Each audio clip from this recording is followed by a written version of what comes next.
Hello दोस्तों, कैसे हैं आप सब। उम्मीद करता हूं कि आप अच्छे होंगे और खुश होंगे। ठीक है, जैसा कि हम लोग पिछले वीडियो में क्वेश्चन नंबर 1 to 4 पढ़ चुके थे, exercise 3.1 linear equation in two variable का।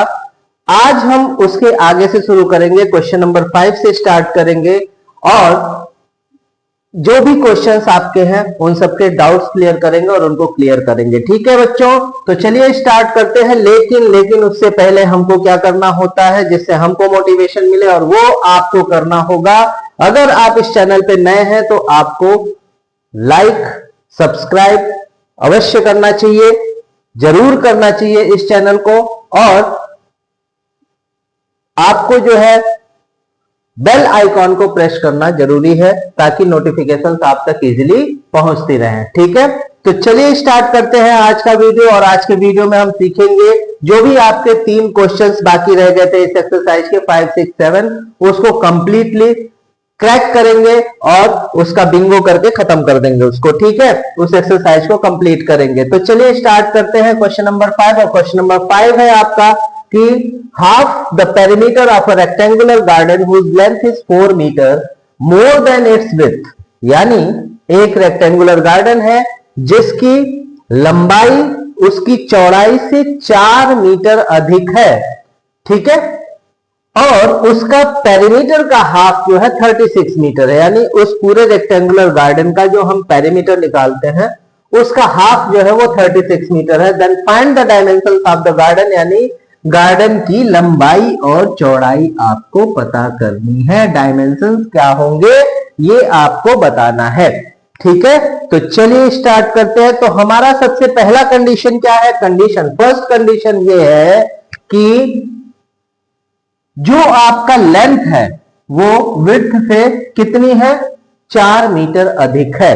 कितना मीटर अधिक है? 4 मीटर अधिक है, यानी 4 प्लस विड्थ जो होगा, 4 प्लस विड्थ जो होगा वो लेंथ के बराबर है। अब आप लेंथ को सपोज कर सकते हैं x या y, जो भी आपको सपोज करना है। तो सपोज लेंथ भी y एंड विड्थ भी x, then 4 plus x is equal to आपको मिला y। This will be equation first. Okay, it will be equation first. Now अब हम चलते हैं सेकेंड कंडीशन की तरफ। तो सेकेंड कंडीशन क्या है कि हाफ ऑफ द पेरीमीटर। तो सबसे पहले आप सभी को यह पता होना चाहिए कि पेरीमीटर ऑफ रेक्टेंगल क्या होता है। पेरीमीटर ऑफ रेक्टेंगल क्या होता है? तो पेरीमीटर ऑफ रेक्टेंगल आपको पता ही है कि 2l plus b। l means length, b means breadth या विड्थ जो भी होगा। अब इसका हाफ क्या होगा? तो according to question 2l plus b upon 2 कर देंगे तो उसका हाफ मिल जाएगा, और वो हमको क्या दे रहा है? 36। 2 से 2 को कैंसिल कर दो, then l plus b is equal to 36। Now यहां पे आप ध्यान दीजिए कि l अगर हमने l हमने y माना है और विड्थ को हमने x माना है, तो x plus y is equal to 36। It will be equation second. ये हमारा दूसरा इक्वेशन बनेगा। अब इन दोनों इक्वेशंस के लिए आपको हमको ग्राफिकल मेथड से सॉल्व करना है, तो प्लॉटिंग पॉइंट फाइंड आउट करना होगा। तो प्लॉटिंग पॉइंट कैसे फाइंड आउट होता है मैंने आपको पहले भी बताया है कि इसके लिए हम क्या करेंगे, x और y की वैल्यू निकालेंगे, यानी कुछ वैल्यूज आप जो है पुट करेंगे और एक की वैल्यू पुट करके दूसरे की वैल्यू फाइंड आउट करनी होगी। सपोज हमने यहां पे बॉक्स बना लिया पहले इक्वेशन के लिए। पहला इक्वेशन आपका है y is equal to x plus 4। अब चूंकि आप ये ध्यान दीजिएगा कि x प्लस वाई 36 है, आपको ये पता है कि x प्लस वाई 36 है, यानी आपका जो number of point, plotting point जो भी आप सपोज करेंगे वो थोड़े बड़े लेने पड़ेंगे ताकि आपको 36 को वो सेटिस्फाई, x प्लस वाई मिलकर के 36 को सेटिस्फाई करे, ऐसा आपको लेना पड़ेगा। सपोज यहां x हो गया और यहां y हो गया। अब हमने अगर x की वैल्यू 2 ली, ओके, 2 ले लीजिए, 4 ले लीजिए। अगर हम 2 लेते हैं तो कितना होगा? 2 प्लस 4, y की वैल्यू 6 हो जाएगी।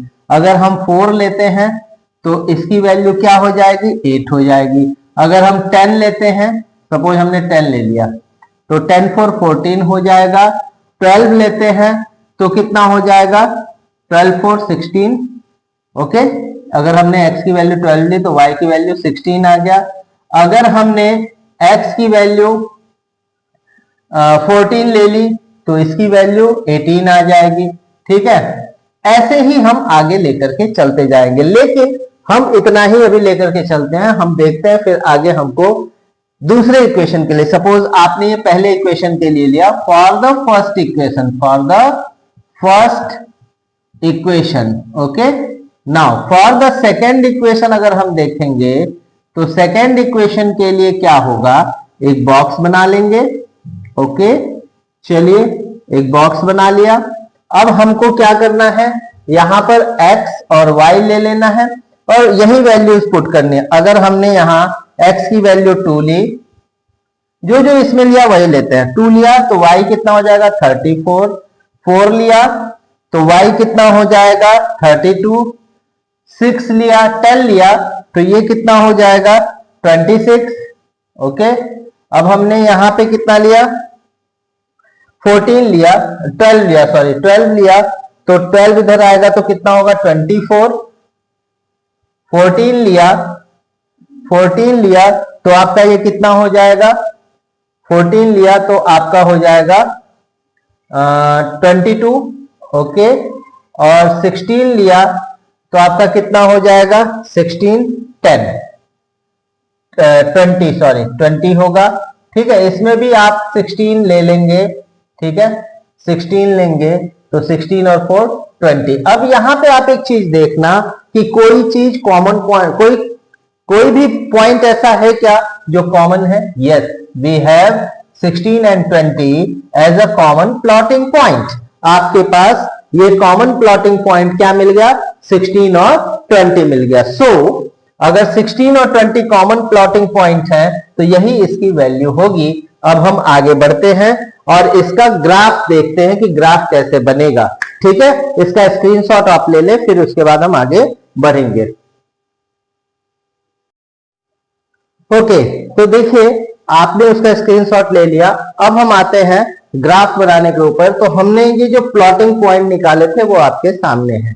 ठीक है, अब इस प्लॉटिंग पॉइंट से हम ग्राफ बनाएंगे। तो हमारा ग्राफ पहले इक्वेशन के लिए, यानी जो हमने पहली कंडीशन से इक्वेशन बनाया था उसका क्या ग्राफ बनेगा, उसकी क्या लाइन बनेगी, उसको हम देखते हैं। 2 और 6, सपोज आपके पास x की वैल्यू 2 है और y की वैल्यू 6 है, यानी ये पॉइंट आपका आएगा 2 और 6। Okay, now second point 4 and 8, 4 and 8 यहां पे आ जाएगा, 4 8। फिर 10 और 14 आएगा, 10 और 14, 10 और 14 यहां पे आएगा। ठीक है, 10 14, यानी ये जो आपका पॉइंट है, ये पॉइंट है 2 और 6, ये है 4 और 8, ये है 10 और 14। ओके, नाउ नेक्स्ट 14 एंड 18, 14 और 18 यहां पे आएगा, और 16 एंड 20, 16 एंड 20 आपका x और y पे आपका 16 एंड 20, 16 एंड 20 आपका यहां पे आ जाएगा। ठीक है, ये आपका लाइन सेगमेंट बना। तो हम इस लाइन को मिलाएंगे, ये आ गया, ये आ गया, और इधर से ये आती, ये आ गया, ये आपका लाइन सेगमेंट होगा। ठीक है, ये आपका लाइन सेगमेंट बना। ठीक है, ये आपका पहला लाइन बन गया। ओके, अब सेकेंड लाइन हमारी क्या होगी, 2 और 34 है, 4 और 32 है, 10 और 26। ठीक है, 10 और 26 है, 14 और 22 है। तो 14 और 22, सपोज आपका 22 यहां पे आ गया तो हम 14 और 22 देखते हैं। तो 14 और 22 आपका यहां पे आ जाएगा, और 16 और 20, 16 और 20 आपका ये पॉइंट है जो कि आपका यहां पे सीधे सीधे दिख रहा है, यानी इसको हम ऐसे मिला लेंगे। अब आपका ये जो लाइन सेगमेंट होगा कुछ इस तरीके का होगा, ये ऐसे आएगा, इधर जाएगा, और ये जो है ऊपर की तरफ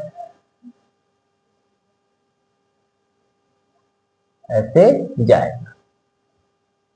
तो आप ये देखोगे कि आपका जो प्लॉटिंग पॉइंट है वहां पर इंटरसेक्ट कर रहा है। कहां पर इंटरसेक्ट कर रहा है? 16 और 20 पे।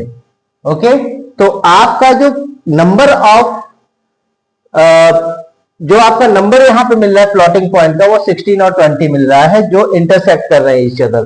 ठीक है, तो लेंथ आपका कितना हो जाएगा? 16 हो जाएगा, और ब्रेथ आपका कितना हो जाएगा? 20 हो जाएगा। हेंस हम यहां पे लिख सकते हैं length of rectangular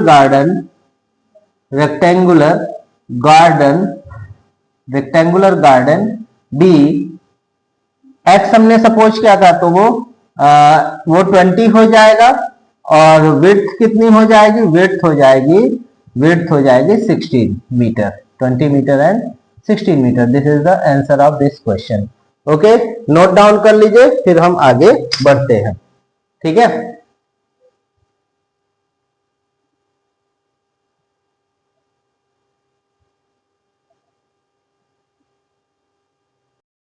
okay, now the next question number 6 is given the linear equation 2x plus 3y minus 8 is equal to 0. Write the another linear equation in two variables such that the geometrical representation of the pair so formed is first one intersecting, second one parallel and third one coincident.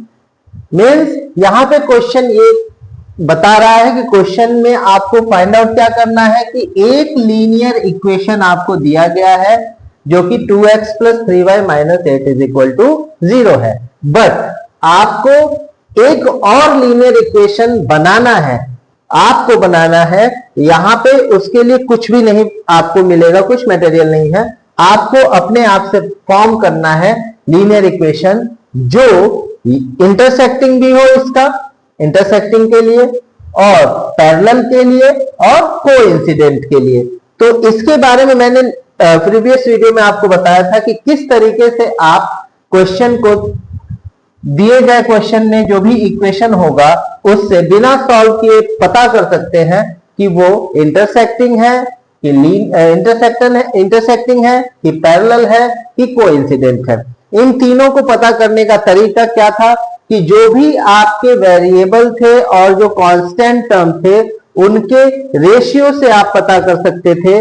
उनके ratio से आपको ये पता चल जाता था कि वो इंटरसेक्टिंग है कि पैरेलल है कि आपके कोइंसिडेंट रे में आते हैं। तो इसको करने के लिए आप क्या करोगे? तो आपके पास क्या है? नाउ वी हैव, यहां पे देखिएगा कि a1 इज इक्वल टू 2 है, b1 इज इक्वल टू 3 है and c1 is equal to -8 है। कंडीशन इंटरसेक्शन की बात करते हैं या इंटरसेक्टिंग लाइन की बात करते हैं, तो इंटरसेक्टिंग के लिए क्या होता है? a1 upon a2 is equal to b1 upon b2 नहीं होना चाहिए। a1 upon a2 is equal to b1 upon b2 नहीं होना चाहिए। जब a1 अपॉन a2 और b1 अपॉन b2 नहीं होंगे तो ही आपका क्या होगा? इंटरसेक्टिंग होगा। अब आपके पास है क्या, अवेलेबल क्या है? आप ये ध्यान दीजिएगा कि a1 है आपके पास 3 और a2 है नहीं तो a2 लिख लीजिए और is not equal to b1 upon b2 यानी 3। अच्छा, a1 अपॉन a2 हो गया तो 2 अपॉन a2 होगा, सॉरी 2 अपॉन a2 और 3 अपॉन b2। अब आप ये ध्यान दीजिए कि 2 और 3 तो आपस में इक्वल होते नहीं है, तो a2 और b2 भी आपस में इक्वल नहीं होंगे। सो दैट आपका जो इक्वेशन बनेगा यहां पर a2 बराबर आपको क्या लेना पड़ेगा? a2 बराबर 3 लेना पड़ेगा और b2 बराबर 2 लेना पड़ेगा। ठीक है, तो हम ले सकते हैं यहां पे। ठीक है, हमारा अनदर इक्वेशन क्या होता है अगर हम देखें तो इक्वेशन का फॉर्म होता है a2x plus b2y plus c2 बराबर 0। तो अगर हमने a1 अपॉन यानी 2 अपॉन a2 लिया और 3 अपॉन b2 लिया और 8 अपॉन c2 लिया, ठीक है। तो यहाँ पे 2 upon a2 3 upon b2 equal नहीं हो रहे हैं, तो हम अगर b2 की वैल्यू 2 ले लें, a2 की वैल्यू 3 ले लें, ठीक है, तो भी हमारा जो है यहाँ पे अगर देखा जाए तो हमारा जो वैल्यू मिल रहा है वो a2 बराबर आपको लेना पड़ेगा क्या, a2 बराबर 3 और b2 बराबर आपको लेना पड़ेगा 2। सो आपका जो इक्वेशन होगा वो इंटरसेक्टिंग बनेगा। और यहां आप कुछ भी ले सकते हैं, ठीक है, -8 है तो यहाँ 8 7 ले लीजिए, जो भी आपको लेना है वो आप ले सकते हो, ठीक है।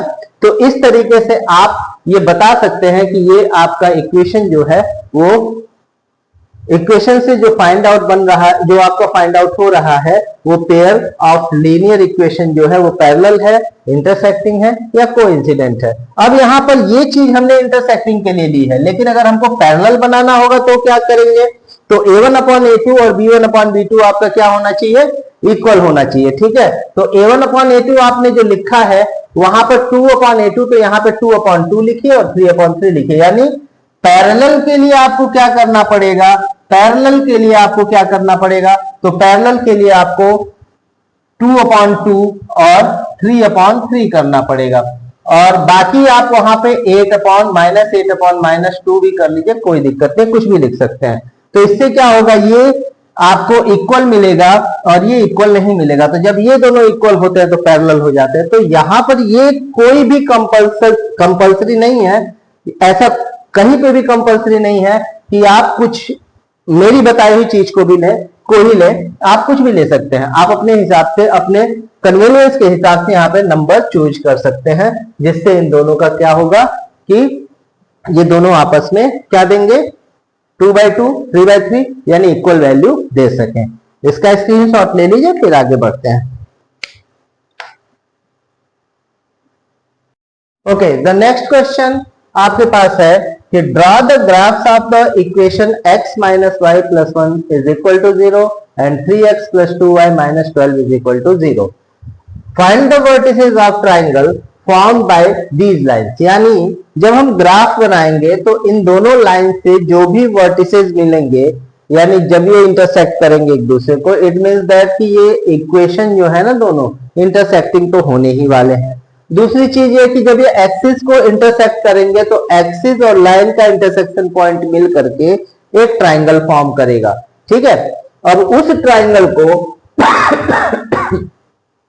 ट्राइंगल को जब हम ग्राफ में देखेंगे तो उसके जो वर्टिसेस होंगे उनको हमको बताना है कि वो वर्टिसेस क्या होंगे, ठीक है बच्चों। तो चलिए अब हम इसका सबसे पहले प्लॉटिंग पॉइंट फाइंड आउट करने की कोशिश करेंगे। तो पहले इक्वेशन के लिए हमको अगर प्लॉटिंग पॉइंट निकालना है तो हम यहाँ पे इसको y के फॉर्म में लाएंगे, तो y इज इक्वल टू आपका x प्लस 1 बन जाएगा, ठीक है। अब इसके लिए हम ग्राफ बॉक्स बना लेंगे और बॉक्स बनाने के बाद हम देखेंगे कि x और y की वैल्यू क्या क्या फाइंड हो रही है, और हमको जो है प्लॉटिंग पॉइंट एक्चुअल में क्या मिलेगा, x y अगर यहाँ ऐसे लिखते हैं तो चलिए सबसे पहले हम देखेंगे कि अगर हमने x की वैल्यू 2 रखी, x की वैल्यू 2 रखी, तो यहाँ पे x की वैल्यू 2 रखेंगे तो y की वैल्यू 3 मिलेगी, तो 2 + 1 3 हो जाएगा, यानी आपका ये 2 3 हो जाएगा। अच्छा, अब एक हम 0 भी रख लेते हैं, अगर x की वैल्यू 0 रखते हैं तो y की वैल्यू क्या मिलेगी, 1 मिलेगी, 0 1 मिल गया। एक माइनस में रख लो, माइनस में 1 रखते हैं x की वैल्यू तो y की वैल्यू 0 मिल जाएगी। ओके, तो ये हो जाएगा -1 और 0, ठीक है। ये 3 वैल्यूज हमने ली हैं। अब इसी तरीके से हम दूसरे इक्वेशन की तरफ भी बढ़ेंगे, ठीक है। तो दूसरा इक्वेशन क्या होगा, इसमें एक चाहे तो एक और वैल्यू आप ले सकते हैं। अगर हमने यहाँ 3 ले लिया तो इसकी वैल्यू क्या मिलेगी, 4 मिलेगी, तो 3 और 4 भी मिल जाएगा। ओके, चलिए तो अब हम क्या करेंगे, दूसरे के लिए बॉक्स बनाएंगे। अब दूसरा हमारा क्या होगा कि 2y is equal to 12 - 3x, 12 - 3x, तो y इज इक्वल टू, यहां से 3 कॉमन किया तो 4 - x अपॉन ये 2 आ जाएगा, ठीक है, 2 आ गया।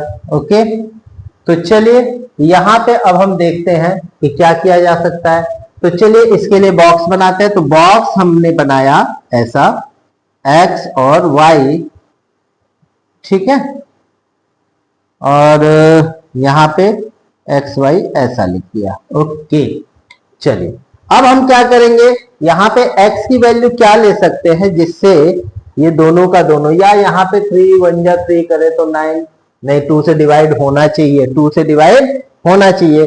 तो अगर हमने जो वैल्यू वहां पे ली है x की, वही वैल्यू यहाँ पे भी लेते हैं, सेम वैल्यू लेना, 2 और 3 लेना।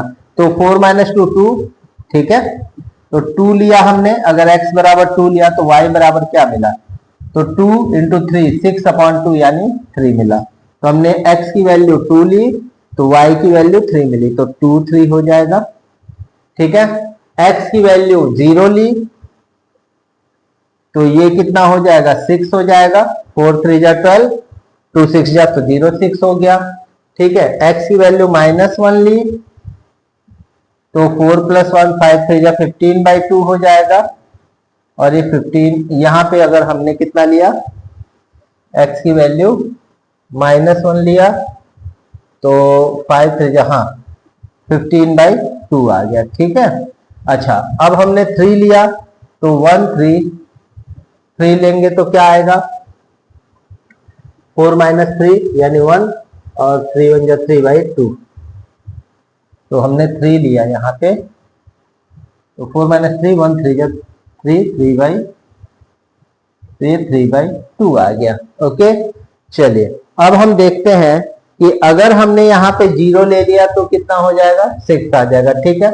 और उधर पे हमारे पास जो जो पॉइंट मिला हमने ले लिया है, ठीक है। अब हम क्या करेंगे, देखिए अब हम इसका ग्राफ बनाएंगे।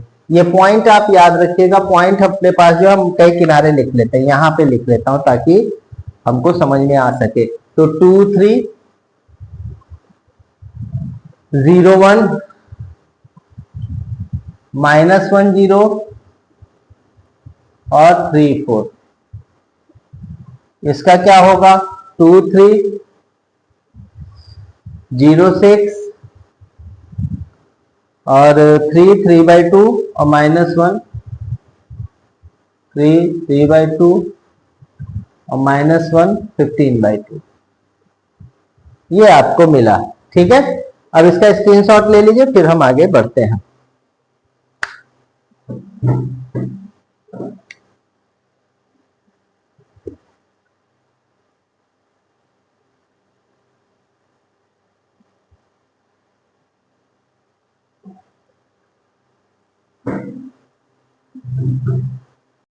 ओके, नाउ अब हम देखते हैं कि यहां पर अपने पास जो पॉइंट्स है, इस पॉइंट में दूसरे वाले इक्वेशन के पॉइंट में एक पॉइंट और लेंगे। जब हम उसमें 4 लेंगे, जैसे ये जो हमारा इक्वेशन है, वो इक्वेशन था अपना कि y = आपका बना था 12 - 3x/2।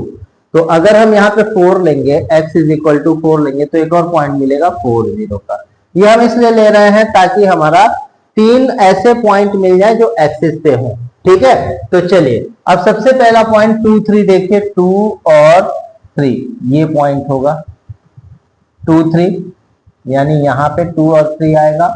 0 और 1 कहाँ पे आएगा, ये 0 1 यहाँ पे आएगा, 0 और 1। -1 और 0 कहाँ पे आएगा, -1 और 0 यहाँ पे आ गया, ठीक है। 3 और 4 कहाँ पे आएगा, 3 और 4 ये आपका पॉइंट होगा, ठीक है। ये आपका, सॉरी 3 यहाँ पे है ना, तो 3 और 4 यहाँ पे आ जाएगा। ओके, 3 और 4। अब हम इन सबको मिलाते हुए लाइन खींचे अगर, तो हमारे पास जो लाइन सेगमेंट मिलेगा वो कुछ इस तरीके का होगा, ये और इधर से होते हुए ऐसे नीचे आएगा, ठीक है। चलिए अब यहाँ पे ध्यान दीजिए, दूसरे के लिए 2 और 3 तो है ही, 2 और 3 आपका है ही। 0 और 6 कहाँ पे आएगा, 0 और 6 यहाँ पे आ जाएगा। और 4 0 कहाँ पे आएगा, 4 0 हमने 4 0 लिया, ये बीच के पॉइंट वाले हमने नहीं लिए, तो 4 और 0 यहाँ पे आएगा। अब इनको मिलाते हुए लाइन खींचेंगे,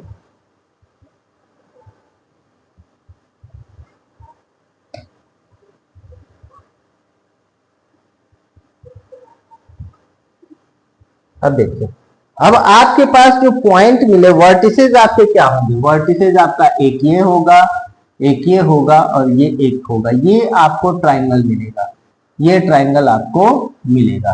ठीक है, तो वर्टिसेस आपकी क्या क्या हो जाएंगे, ये 4 0 है। ठीक है, तो सो वर्टिसेस आर यहां पे लिखिएगा 2 3 -1 0 and 4 0. This is the vertices of triangle made by these two line segments. Okay, तो ये आपका हो जाएगा। ठीक है, इस तरीके से आपका ये क्वेश्चन क्या हुआ, सॉल्व हो गया। ठीक है, और आपका एक्सरसाइज भी कंप्लीट होता है यहाँ पे। अब हम आगे जो है नेक्स्ट वीडियो में अगली एक्सरसाइज के लिए बढ़ेंगे। तब तक के लिए हम आपसे विदा लेना चाहते हैं, लेकिन उससे पहले हम थोड़ा सा आपसे ये भी बोलना चाहेंगे, कुछ मोटिवेशनल बातें हम लास्ट में करते हैं, वो हम कर लेते हैं। ठीक है, तो एक्चुअल में होता क्या है कि बच्चे जो है नर्वस हो जाते हैं। ठीक है, तो ये नर्वसनेस आपको नहीं लानी है, क्योंकि हमने कहीं सुना था 4 लाइन के रख हौसला वो मंजर भी आएगा, कि प्यासे के पास चल के समंदर भी आएगा। थक कर बैठ ना ए मंजिल के मुसाफिर, मंजिल भी मिलेगी और मिलने का मजा भी आएगा। तो इसका ध्यान रखिए। तब तक के लिए गुड बाय, नमस्ते, सलाम। फिर मिलेंगे आपसे हम नेक्स्ट वीडियो में।